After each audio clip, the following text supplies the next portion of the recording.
अस्सलाम वालेकुम वीवर्स, उम्मीद है कि आप सब लोग खैरियत से होंगे। आज मैं लेकर आई हूँ आप सब लोगों की फरमाइश पर सूजी का टुकड़ी हलवा, जिसको सूजी का जमा हुआ हलवा भी कहते हैं। तो आइए इस रेसिपी को स्टार्ट करते हैं। सबसे पहले इस रेसिपी के लिए जिस ट्रे में आपने इस हलवे को जमाना है उसको आपने ग्रीस कर लेना है।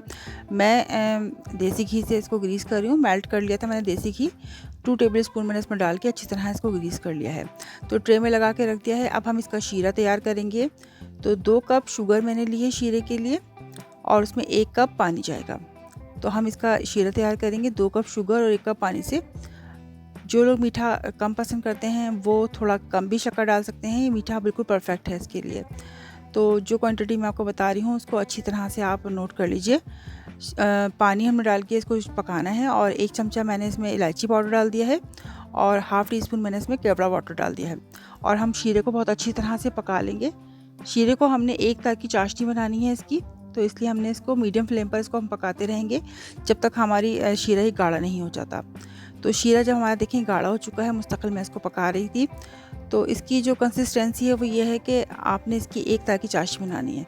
तो आप इसको इस तरह चेक करेंगे हाथों की मदद से। तो ये देख सकते हैं एक तार आ रहा है इसका। तो इतना हमें गाढ़ा शीरा चाहिए। तो जब ये पॉइंट आ जाए तो हमने चूल्हे को ऑफ़ कर लेना है और इसको हम एक तरफ रख देंगे शीरे को। तो आइए अब हम हलवा बनाते हैं। हलवा बनाने के लिए कढ़ाई ले ली है मैंने और इसमें 3 कप सूजी जाएगी। तो जिस मेजरमेंट से मैंने शक्कर ली थी उसी से हम सूजी लेंगे और 3 कप सूजी के साथ मैंने आधा कप देसी घी मेल्ट कर लिया था, वो हम इसमें डाल देंगे। ज़रूरी नहीं है कि आप देसी घी डालें, आप बनास्पति घी भी यूज़ कर सकते हैं। तो बस घी आपने डालना है और इसको अच्छी तरह से हम भूनेंगे। अब सूजी को हमने तकरीबन 6 से 7 मिनट तक स्लो टू मीडियम फ्लेम पे इसको हमने भूनना है अच्छी तरह से और मुस्तकिल इसमें चमचा चलाना है ताकि सूजी नीचे लग ना जाए। तो हम कंटिन्यूसली इसको स्टर कर रहे हैं और इसमें इसको भून रहे हैं और इसमें बहुत अच्छी सी खुशबू आना शुरू हो गई है। और जब तक सूजी हमारी बहुत अच्छी तरह भून नहीं जाती 6 से 7 मिनट तक, हमें इसमें बहुत ज़्यादा कलर नहीं देना, लेकिन इस अच्छी तरह से इसको भून लेना है। तो जब सूजी हमारी बहुत अच्छी तरह भुन जाएगी तो जो शीरा हमने बनाया था वो हम इसमें डाल देंगे। तो चूल्हे को हम बहुत ही स्लो कर देंगे और शीरा हमने इसमें डाल दिया है क्योंकि शीरा हमारा काफ़ी गाढ़ा है। स्पैचुला की मदद से पूरा शीरा हमने अच्छी तरह से निचोड़ के इसमें डाल दिया है। शीरा बहुत गाढ़ा है इसलिए हमें सूजी को बहुत ज़्यादा नहीं पकाना। सूजी को हम ज़्यादा नहीं पकाएंगे, थोड़ा सा स्लो टू मीडियम फ्लेम पे थोड़ा सा हमने इसको पकाना है। और जैसे ही सूजी का हलवा आपस में कढ़ाई छोड़ने लगे, कंबाइन होना शुरू हो गया ये और कढ़ाई को छोड़ना शुरू कर दिया इसने। कढ़ाई जैसे ही छोड़ने लगे तो अब हम इसको इसकी ट्रे में डाल के जमा देंगे। ये देखें, फ़ौरन हमने इसको ट्रे में डालना है। अगर हम ज़्यादा देर लगाएंगे इसको पकाने में तो ये कढ़ाई में ही जम जाएगा। तो इसका शीरा हमने इसका गाढ़ा बनाया था, इस वजह से हमने इसको ज़्यादा नहीं पकाना और फ़ौरन ही इसको जमा देना है। तो आपने इसको बस जल्दी से इसको जमाना है और इसको सेट कर देना है।